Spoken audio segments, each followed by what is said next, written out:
Fala pessoal do canal, Diego falando para mais uma sequência de vídeos aqui no Delphi Creative. E dessa vez, junto com vocês, eu quero estar desenvolvendo aí duas aplicações, uma desktop, uma mobile, que vão fazer uso de um banco de dados na nuvem aqui, onde a gente vai estar usando o Back4App e o Parse Server. A ideia dessas duas aplicações, eu tenho um cardápio, uma aplicação desktop ali para eu cadastrar um cardápio, e uma aplicação mobile onde eu consiga visualizar esse cardápio, como qualquer usuário ali que chega no restaurante e quer ver o cardápio daquele restaurante. Então, se gostou do conteúdo, se gostou da ideia, se inscreve no canal se não for inscrito, deixa aquela curtida e, sem perder muito tempo, vamos para o vídeo aqui. Bom, partindo do princípio de não perder tempo, eu já não vou mostrar nesse vídeo como criar um banco de dados aqui no Back4App, porque já tem vídeo no canal para isso, então eu deixo aí em algum lugar o link para quem não viu ir lá e ver, mas é coisa bem simples. Então, para iniciar o meu projeto aqui, eu pensei em algumas tabelas. Tabelas aqui no nosso banco de dados aqui são representadas por classe. Então, eu pensei em algumas classes aqui que eu vou estar utilizando no nosso desenvolvimento. Para começar, eu preciso de uma tabela de categoria, uma tabela de item e uma tabela de auto-generator aqui, que é para eu controlar os IDs dos meus itens. Eu vou usar sempre nome em inglês aqui para minhas tabelas, meus campos. Para quem quiser usar nomes em português, só tem que se atentar nos próximos vídeos para não acabar confundindo com os códigos que eu vou estar desenvolvendo. Então, para começar, eu vou vir aqui, Create Class, vou aqui copiar meu nome, categoria, Create e adicionar colunas. Nessa tabela de categoria, eu quero só uma coluna aqui do tipo string, e ela chama name. Já estou no tipo string, vou chamar ela de name. Vou falar que ela é requerida. Para quê? Para eu não incluir registro sem informação ali. Adicionar. Ok, para essa tabela a gente só precisa disso. Vou fechar. E agora eu preciso o quê? De uma tabela de item. Vou seguir aqui o mesmo esquema, criando esses campos aqui. Então vou vir aqui, Create Class, Item, Name. Ops, não, aqui é só item, vou dar um Create e adicionar colunas. Ok, agora eu vou iniciar aqui a criação das minhas colunas. Campo Name, vou falar que ele também é requerido, vou adicionar e continuar. Campo Description, vou copiar aqui. Ele também é do tipo string, não vou marcar mais nada aqui. Um campo Price, que é do tipo number, vou vir aqui, number, vai ser um campo price. Um campo category aqui, categoria é um ponteiro para a nossa tabela de categoria que a gente criou anteriormente. Então eu tenho que selecionar aqui que ele é do tipo ponteiro e apontar ele para minha tabela de categoria, para minha classe de categoria. Ok, agora aqui o nome vai ser só categoria mesmo.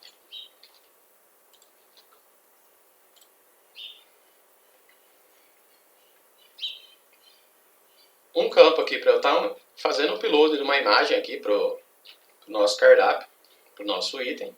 Então eu vou vir aqui, vai ser do tipo file e vai ser um campo aqui, vai chamar uma imagem URL. Eu posso ter uma imagem padrão aqui para se eu não informar uma imagem, mas não quero, vou adicionar. Ok, agora o que eu preciso, eu tenho um campo aqui para saber a disponibilidade desse item aqui. Então ele vai ser do tipo booleano.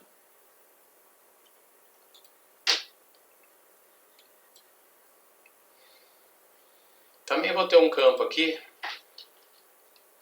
para eu saber se eu quero esse item em destaque ou não. Também do tipo booleano. Adicionar, continuar. Um campo aqui, do tipo date.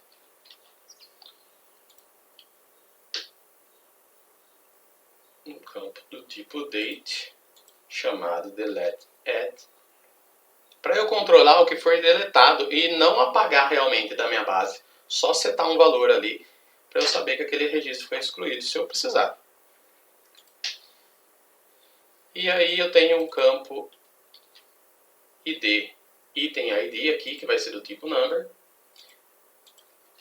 que é um campo para eu poder controlar as chaves dos meus itens. Do tipo number.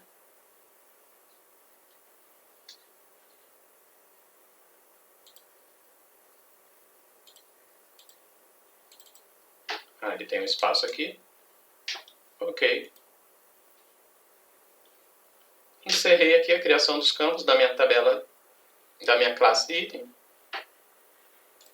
E agora eu preciso de uma tabela aqui para eu estar controlando o ID do meu item. Vou estar criando aqui uma nova tabela. Vou chamar ela aqui ID AutoGen, aqui de AutoGenerator. Vou criar dois campos aqui. Um class name, para eu saber qual tabela que eu quero saber o autoincremento. A princípio a gente só tem a item, mas depois a gente pode estar criando novas tabelas. Ok. E um campo aqui do tipo number, que vai ser um next ID. Ok. Criei a estrutura inicial aqui para a nossa aplicação. Vou só inserir um registro aqui para fazer um teste. Vou vir aqui.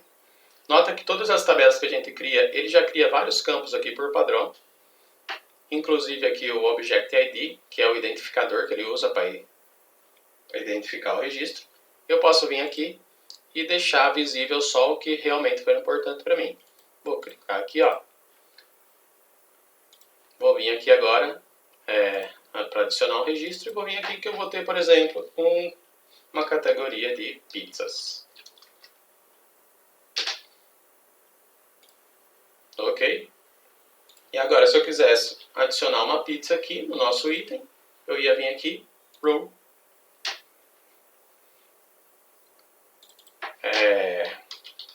Vou chamar essa pizza aqui de mozzarella.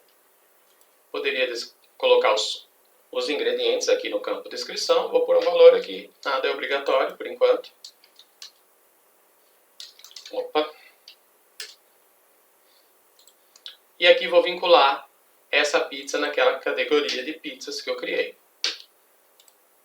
Ok? Poderia selecionar uma imagem aqui. Clicando duas vezes ele abre aqui a navegação do Windows Explorer aqui para a gente estar selecionando uma imagem. Não tem uma imagem de pizza aqui pronto para colocar aqui, mas a gente vai fazer isso tudo via aplicação. Então aqui só vou dar um adicionar. Nota que essa foi uma inclusão manual que a gente fez. Então o nosso campo ID aqui, item ID, não tem o valor referente a ele. Esse ID aqui, depois que a gente já tiver as nossas rotinas prontas, provavelmente, como ia ser o primeiro, ele ia ser o 1 e os outros iam ser auto-incrementados aqui para a nossa tabela. Então, só para saber, aqui na nossa tabela de classe, então, para esse registro, para a nossa tabela de ID AutoGen, para esse registro, ela ia ter uma informação de...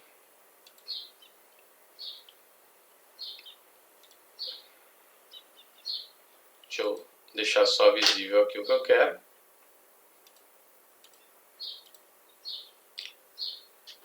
Faltou criar um campo aqui na minha classe. Então vou vir aqui, add column, e vou criar o campo que faltou aqui, que é o class name, que é o nome da classe que eu quero pegar o ID. Eu vou dar um add aqui.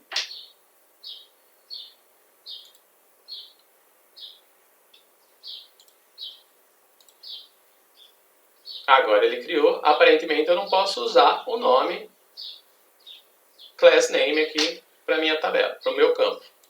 Mas ok, eu faço as adaptações. E agora eu tenho aqui o campo name class. Então, aquele registro que a gente incluiu na tabela de itens, provavelmente...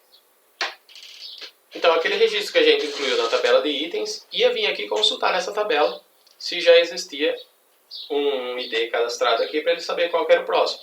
ia ter alguma informação aqui do tipo que era row, e aqui ia ser o ID1, e o class name aqui, o nome da minha classe seria a classe item.